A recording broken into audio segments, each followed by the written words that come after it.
How to get lost streaks back on Snapchat. Tap on a bit emoji and here tap on the gear icon. Now here scroll down and tap on I lost my snap streak. Now it will show you some of the common issues and just tap on how do I restore my snap streak. After that it will show you that there is an in-app purchase from the chat feed and that's how you can gain your streak back.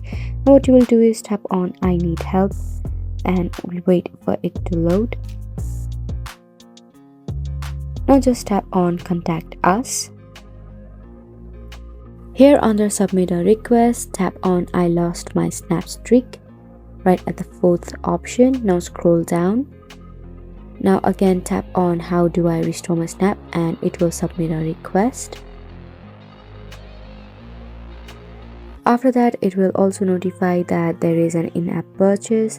So what you will do is right at the bottom in the second paragraph you will see a tap here sign here in the blue color. So you will just go ahead and tap in there. Now it will redirect you here how you can download this application for desktop, iOS and Android as well. And simply by downloading it, you'll be able to regain your lost streak. So that's pretty much it for this video as well. Thank you so much for watching.